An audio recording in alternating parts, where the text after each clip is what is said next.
Hey everybody, welcome back to another edition of What Would Dad Do? So today what we're going to be doing is we're going to be tackling an error code that came up in our 2018 Mustang GT. It was error code 0521. Now you want to stay tuned because there's a certain way you're going to attack this, and we had a potentially massive issue that came up in just a routine oil change. So you're going to stick around and kind of see how we solve that problem, what's going on with it. Don't miss out on What Would Dad Do? All right, so now we know what our code is. It's a P0521. We want to go immediately and just kind of get as much information as we can. The easiest place to do that is Google. So we went ahead and Googled, the P0521 code. Here's a breakdown of basically what can cause this code to come up. The very first thing that we're going to do here today is we're going to check out the oil level. There are some other things here that potentially we're going to run into down the road, so don't forget about these other things. But we're going to start with this one at the top with the low oil level. Just kind of see if we can tackle that problem and maybe that'll solve it. Well, today Dad is going to change the oil filter and then also the air filter on our 2018 Mustang GT. This is the premium package. So we're going to go ahead and get this thing propped up, and then we're going to go ahead and change some oil. We're going to go ahead and prop the car up on these ramps. If you haven't got a set of car ramps, highly recommend these, especially if you're going to do oil changes on a regular basis. These will certainly make your life a whole lot easier. They're really simple to use and super inexpensive. So we're going to go ahead and pull the car up on our ramps and get started.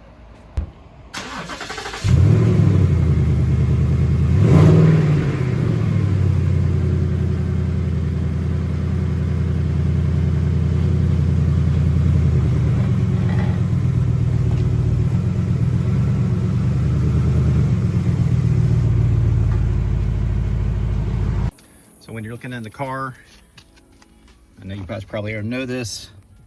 Here's your your hood release right here. Simply going to pull it up. That's going to release the the hood. So all you're going to do is slip your finger right underneath this little center part right here. You're going to feel a little catch, and we're going to slide it all the way to the left. You're going to hear it click. There we go. Prop it up. Take our bar. Goes right there. Now the first step that we're going to do is we're going to go ahead and take our old cap off here at the top. Make sure that we get proper circulation kind of going through it. That's the easiest thing to do. We're just going to lay it up here somewhere. We'll go ahead and give that a little bit of wipe down here in a second. So the Mustang GT calls for 10 quarts. So we have two 5-quart pieces here. And then we're going to go ahead and do the oil filter as well. And then we're going to go ahead and do the air filter. Now this is what we're using today is 5W20.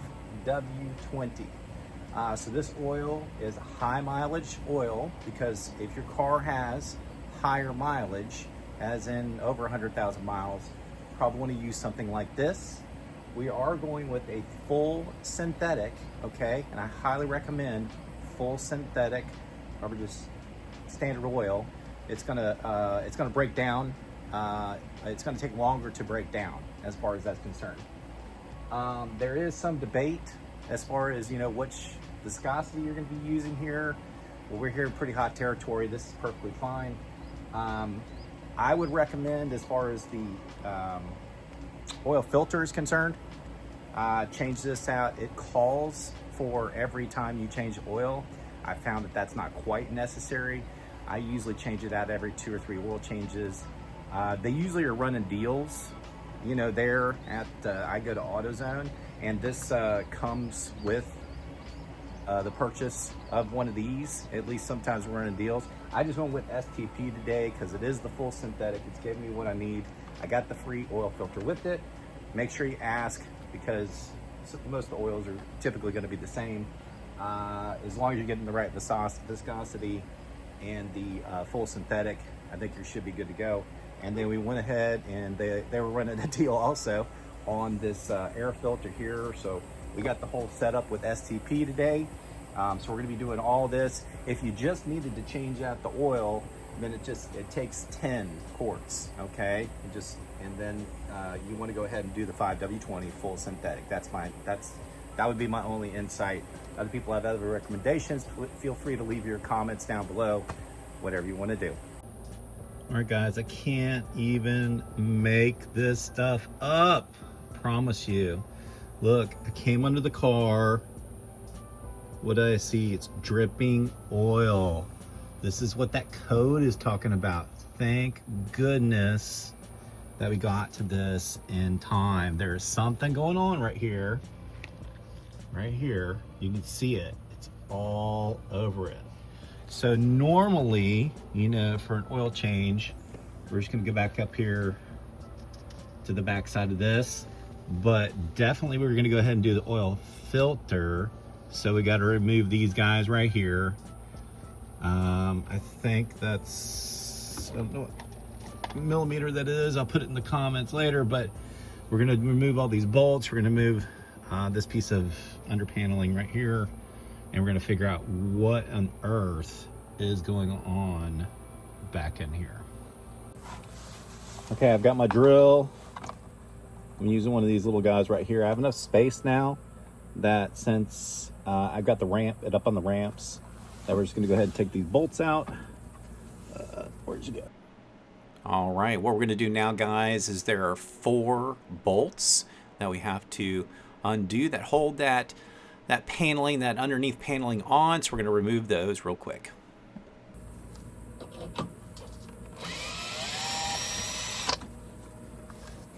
This is gonna be nuts. I feel like there's gonna be oil up in this panel. I'm gonna release it this way. So what would Dad do? So let's look at the situation. We had an error code come up, a 0152, which indicates like something relating to low oil pressure. So then I knew it was due for an oil change. So what I did is I went ahead and got everything we needed and went ahead and did this, right? But that's it, guys. Listen, as a dad, this is exactly why you want to do your own oil. I'm telling you, because you can literally get under there and say, holy crap, you know, I have a larger problem than just changing the oil. So here's my thought process right on this. What would happen if something catastrophic goes on, if it's a line or something like that, and my wife's driving the car along? I mean, can you imagine the engine locking up and her in the middle of traffic? She's not gonna be a very happy camper at that point. So, this is why I like to do a lot of my own repairs and understand kind of why cars do it. This is what a dad should be able to do, change the oil. Now, if you're not comfortable working on cars and all that stuff, totally get it. But, you know, what I'm gonna do here, now that I know there's a problem, is that I'm gonna crank the engine up before I change the oil, because I wanna see if I can identify where it's dripping from before I put fresh oil in it. So I'm gonna try that. It's not leaking anything crazy, but if I can see where it's dripping from, I think that we'll call that a win. So after sticking a flashlight down in there, it seems like it's coming from that area right there. So what we're gonna do is we're gonna change out the air filter anyway. So we're gonna go ahead and remove the air filter and maybe even the casing, kind of see if we get a peek underneath it. That might give us a better view.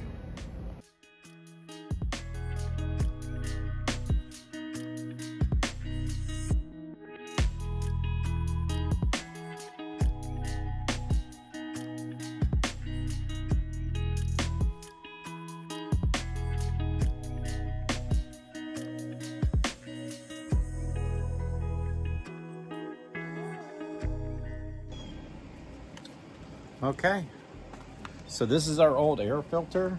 As you can see, it's got a lot of deposits in here and so forth, so I'm glad we're going to be able to change this one out.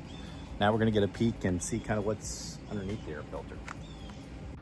Okay, so we went ahead and removed the it's just a cover over the top of the engine itself. We removed the air box right there. You got your under paneling, air filter, and then you got your filter cover. So now let's check it out. All right, so at initial glance, I'm thankful that it doesn't appear to be something leaking from the block. Now, I'm gonna dig into this deeper, but everything up here looks to be pretty straightforward. So this might be as easy as something like just an oil filter that wasn't behaving correctly or whatever, but I'm very thankful that if looking at the top of this is that it's not coming from like the gasket or something like that, or your manifold. That would be a problem. So it's going to be under it. We're going to go ahead and, again, like we thought, we ran the car for a little bit. I wasn't able to see where the oil was coming out necessarily, but then we went ahead and removed the air filter. We're gonna have to replace that anyway. We're gonna go ahead and leave it off for right now until after we drain the oil. It just gives us more visibility, and then we'll kind of figure out on the bottom what's going on, and then we'll fix that, and then we'll button everything back up. All right, guys, I'm under the car, and this is not good. All right, so you can obviously hear my massive frustration with the situation. I saw a drip coming from what I would assume is the gasket, and that is no bueno. So I have to make a decision here, and so you're gonna hear the next comments here how we come to the conclusion of what we're gonna come to.